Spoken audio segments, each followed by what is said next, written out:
बोली वृंदावन में हरिलाल की जय, भागवत महापुराण की जय।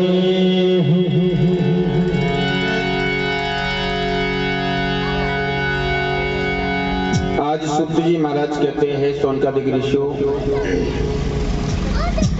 आज धुंधकारी ने आकर अपनी माँ को रात के अंधेरे में मारने पीटने लगा और धुंधकारी के डर से धुंधकारी की माँ रात में उठकर जैसे ही भागी और एक कुएं में गिरकर धुंधली की मृत्यु हो गई। कुएं में गिरकर उसकी मृत्यु हो गई। गोकर्ण जी ने कहा, भैया मैं कुछ दिनों के लिए तीर्थ यात्रा करने जा रहा हूं, क्योंकि गोकर्ण जी समझ गए कि ये दुष्ट है। पिताजी चले गए, माताजी चली गई, अब हमारा कहीं नंबर ना आ जाए। इससे बढ़िया है कि तीर्थ यात्रा के बहाने से निकल लो। गोकर्ण जी तीर्थ यात्रा करने चले गए और इधर धुंधकारी अकेला घर में बचा। तो धुंधकारी ने क्या काम किया, 5 वेश्याओं को लेकर आया और 5 वेश्याओं को अपने घर में रख लिया। अब धुंधकारी चोरी करने लगा। एक दिन धुंधकारी बहुत सारा धन लेकर आया। वेश्याओं ने क्या काम किया, आज धुंधकारी को मदरा का पान करवा के और उसको एक चारपाई से रस्सी से बांध दिया और जलते हुए अंगारे जलती हुई आग एक वेश्या लेकर आई और जलती हुई आग धुंधकारी के मुख में भर दी और आज धुंधकारी की मृत्यु हो गई। धुंधकारी के घर में ही गड्ढा खोदकर और धुंधकारी को गाड़ दिया और सारा का सारा धन लेकर वो वेश्याएं चली गई। इधर रात में सो रहे थे, गोकर्ण जी को स्वप्न आया कि मेरे भाई की मृत्यु हो गई, मेरा भाई मर गया। आज गोकर्ण जी गया में जाकर पिंडदान करते हैं, श्राद्ध करते हैं। गया में जाकर आज धुंधकारी के नाम का पिंडदान किया और पिंडदान करने के बाद जब अपने घर में लौट कर आए, रात में सो रहे थे गोकर्ण जी, तो घर में से तरह तरह की आवाजें सुनाई देने लगी। और जब तरह तरह की आवाजें आने लगी, गोकर्ण जी की नींद टूट गई और गोकर्ण जी ने कहा, भैया तुम कौन हो जो मुझे डराने का प्रयास कर रहे हो? तब एक आवाज आई, अहम भ्राता धुंधकारी। हे गोकर्ण जी, मैं आपका भाई धुंधकारी हूं। धुंधकारी तुम? अरे धुंधकारी, तेरे नाम के पिंडदान तो मैंने गया में जाकर कर दिए, क्या तुम्हारा मोक्ष नहीं हुआ?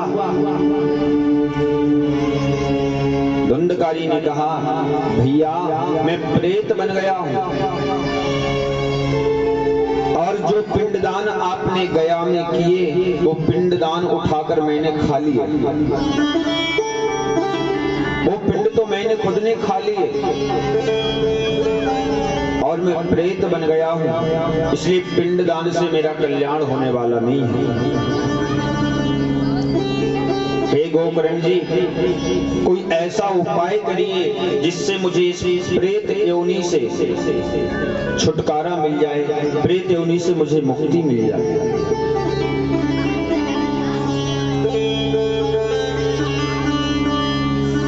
आजकल लोग बाग छोटी छोटी बातों पर आत्महत्या करने की बात करते हैं। लोगों को लगता है कि मर जाएंगे तो हम सुखी हो जाएंगे,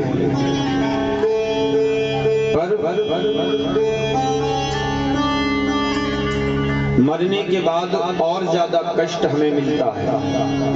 जन्मत मरत दुसात को होई।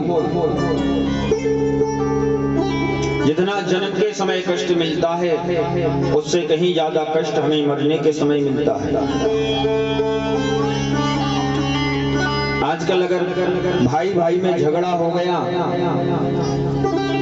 थोड़ी थोड़ी बातों पर लोग कहते हैं हम फांसी लगा लेंगे, हम मर जाएंगे, हम आत्महत्या कर लेंगे। मरने के बाद और ज्यादा दुर्गति हो जाती है मनुष्य की,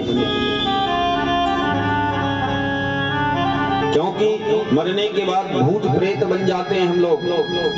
और जो भूत प्रेत होते हैं ना, वो हवा के सहारे से चलते हैं, अपनी इच्छा से नहीं चल पाते वो लोग। वो हवा के इशारे से चलते हैं, जिस तरफ हवा चलेगी उसी तरफ वो लोग जाएंगे।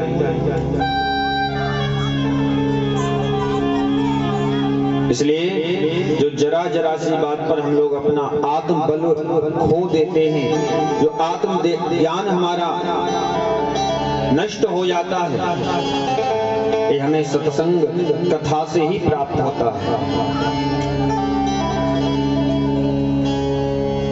कथा में ही आत्मज्ञान कैसे बढ़ेगा हमारा आपका, ये हमें सत्संग में कथा में जाने के बाद ही पता चलता।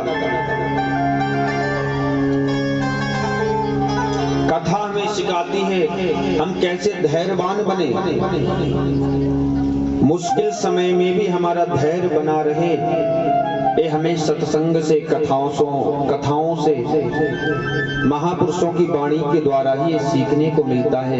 जीवन में बहुत सारी चीजें हैं जो हम जानते हुए भी अनभिज्ञ हैं,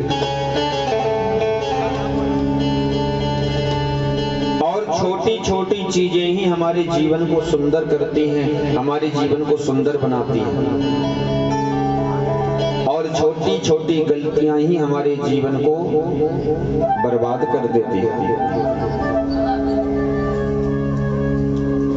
आज सवेरा हुआ और गोकर्ण जी सूर्य को अर्घ दे रहे थे।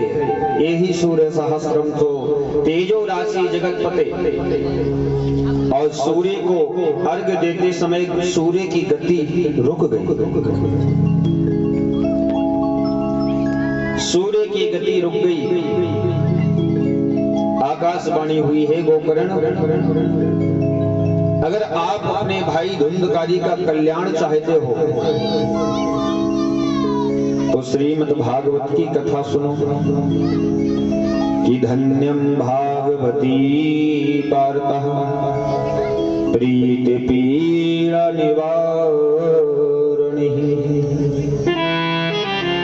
आपके भाई की जो पीड़ा है वो भागवत सुनने से ही दूर हो सकती है। इसलिए हे गोकर्ण,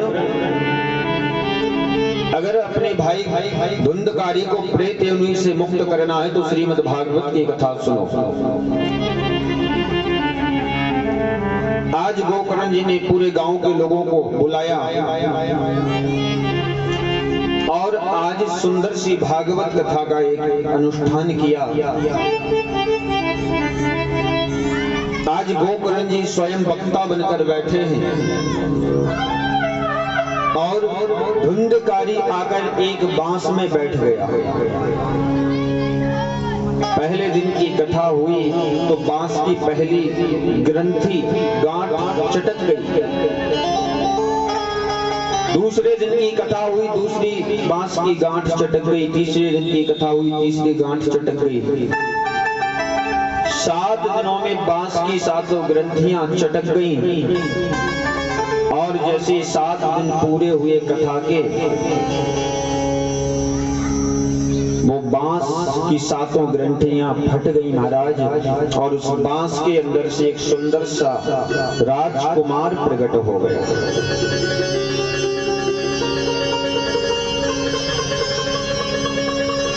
सुंदर सा राजकुमार प्रकट हो गया। गोकर्ण जी ने पूछा, भैया आप कौन हैं? तब कहा, मैं आपका भाई धुंधकारी हूं। महाराज,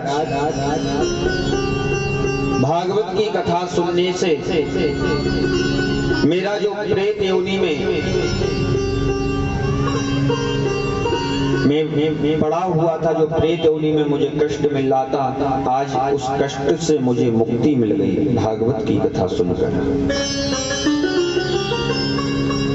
धन्य है भैया भागवत की कथा, आज मेरे जैसे पापी का कल्याण भी भागवत ने कर दिया।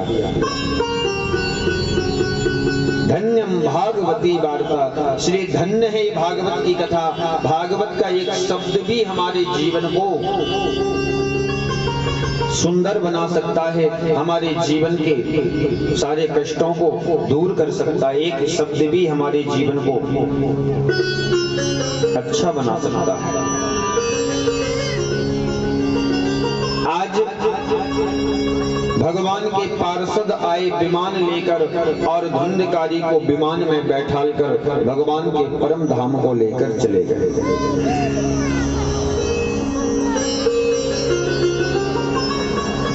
आज धुंधकारी का कल्याण भागवत सुनने से हो गया। धुंधकारी ने कभी अपने जीवन में कोई धर्म नहीं किया, कोई अच्छा काम नहीं किया, पर मरने के बाद धुंधकारी ने भागवत सुनी और भागवत सुनी तो धुंधकारी को विमान आया और विमान में बैठकर धुंधकारी भगवान के परम धाम को गया। ये भागवत जी की महिमा है। कोई कैसा भी पापी आदमी हो, जीवन भर अगर उसने पाप किए और पाप करते करते उसकी अकाल मृत्यु हो जाए,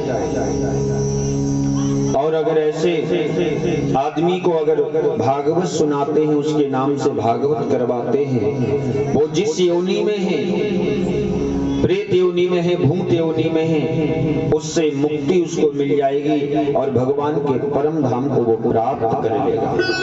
ये भागवत जी की महिमा है।